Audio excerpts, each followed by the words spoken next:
Cuba. On a l'impression qu'il y a du mouvement. En tout cas, hier, les États-Unis ont posé un geste l'en inculpant pour un crime qui aurait été commis il y a 30 ans.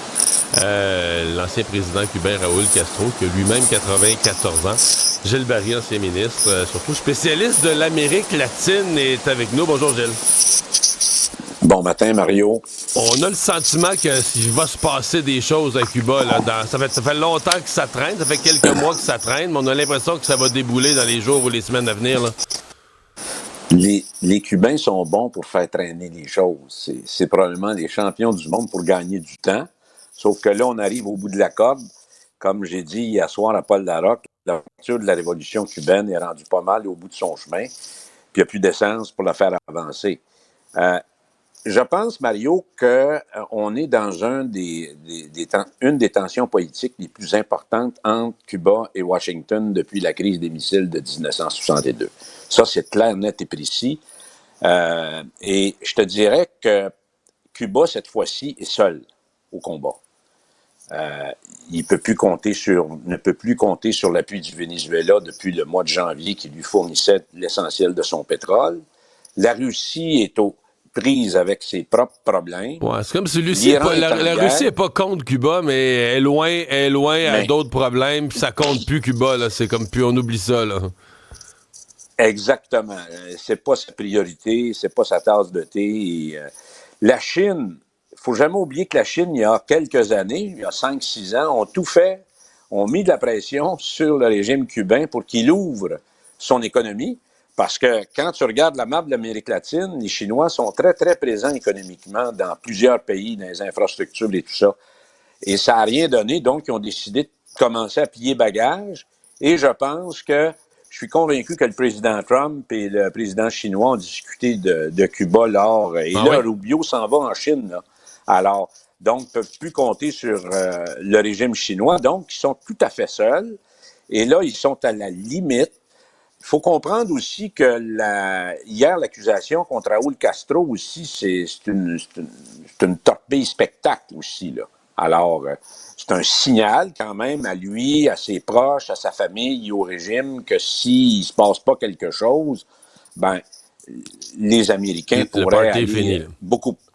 Le party est fini. Alors, il y a deux choses, Mario. Il y a le changement de régime, c'est-à-dire les individus, les gens qui mènent, puis il y a le système comme tel. Alors, là, il y a des négociations. À l'heure où on se parle, il y a des négociations tous les jours entre le régime cubain et les représentants américains. On sait que le patron de la CIA était à Cuba la semaine passée. On sait que Rubio est allé visiter le pape, il est allé au Vatican il y a 2 semaines. On sait que le Vatican a toujours joué un rôle à Cuba dans des moments de crise politique, que ce soit interne ou internationale. Donc, ils sont pas loin de toutes les discussions qui sont en cours actuellement. Et naturellement, il y a tout ce que j'appelle la communauté cubaine de Miami, qui est très, très importante, qui est exaltée à travers les journaux aujourd'hui du geste posé par les États-Unis. Alors, il y a des gens qui ont proposé même un plan de transition au président américain. Georges Emma, entre autres, qui est un leader très important, un homme d'affaires, qui a dit on est prêt à réinvestir à Cuba, mais il faut changer les règles du jeu pour nous permettre d'investir. Alors, on est à la limite. Moi, je dis toujours que d'ici 2 mois, donc avant la fin août, il doit avoir une solution parce qu'il n'y a plus de pétrole depuis 2 semaines, puis il n'y a plus de diesel. Alors, les hôtels, pour la plupart, ne servent plus au tourisme international. On a rouvert les portes pour les Cubains, mais et ça serait probablement l'angle le plus rapide pour relancer l'économie. Mais pour ça, il faudrait permettre aux Américains la possibilité de débarquer puis de voyager à Cuba en toute liberté. Ouais. Mais il va y avoir toute une reconstruction, je sais pas, les hôtels abandonnés pendant des mois, je veux dire, l'entretien. Ça se dégrade vite, des bâtiments. Ils vivaient, eux autres, avec l'argent, les devises étrangères. Entre autres, nous, les Québécois, on était des gros contributeurs, là. Mais là, tout arrêté, les avions, les aéroports.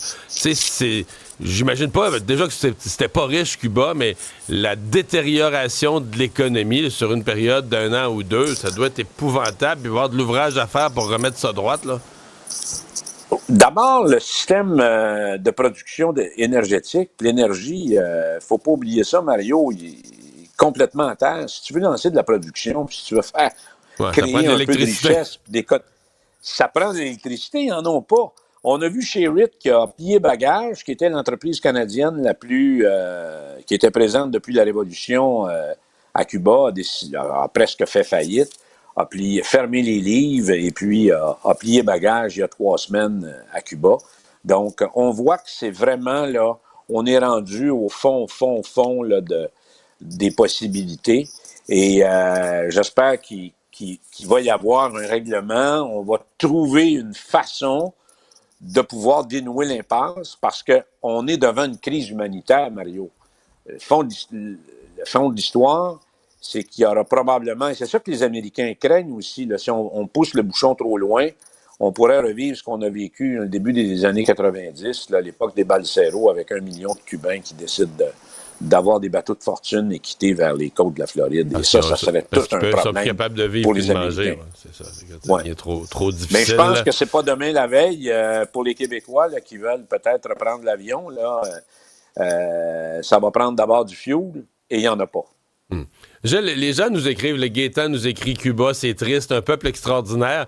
Les Québécois aiment les Cubains. Il y a des Québécois, il y en a beaucoup, mais dans nos auditeurs, on avait parlé de Cuba il y a quelques semaines. Il y en a beaucoup qui nous écrivaient, qui sont allés à répétition dans les hôtels cubains, qui ont aimé le personnel, qui ont aimé le monde. Les Cubains sont gentils, sont accueillants. Les Québécois aiment les Cubains en général. Hein? Ben, Mario, moi, j'ai eu la chance de rencontrer Fidel Castro en 2001 à l'ouverture de l'hôtel El Senador de Serge Savard à Cayo Coco. Alors, c'était un événement assez historique, en tout cas dans ma vie personnelle, puis bon, pour bien des Québécois. Et quand j'ai rencontré El Comandante, la première chose qu'il m'a dit, merci au peuple québécois pour avoir permis l'entrée de devises importantes depuis la Révolution, parce qu'on était en proportion de la population à travers la planète, ceux et celles qui voyageaient plus sur les plages cubaines. Donc, on a joué un rôle très important. Puis Mario, toi qui connais l'agriculture, Castro m'avait dit, vous savez, mon frère Ramon, qu'on n'a pas vu souvent, il a eu un rôle plutôt effacé, il était ministre de l'Agriculture sous le régime. Il venait souvent à Saint-Hyacinthe parce que sa passion, c'était l'agriculture. Il venait visiter le centre de recherche et tout ça. Il y a eu beaucoup de transferts technologiques à l'époque.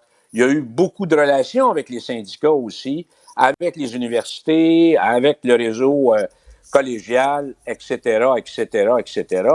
Et c'était à 3 heures de Montréal. Et les gens allaient à Cuba, Mario, parce qu'ils sentaient qu'ils pouvaient voyager en toute sécurité. Alors, pour pas trop cher. Oui, il y a un lien. Pas trop cher. Ça, c'est le gouvernement. Alors, c'est mon intention pour des amis qui ont mis le pied là-bas assez souvent. Donc, on espère qu'il y aura un dénouement. On l'espère vraiment, oui. Dans le meilleur des mondes. Merci beaucoup, Gilles. Au revoir. Merci, Mario.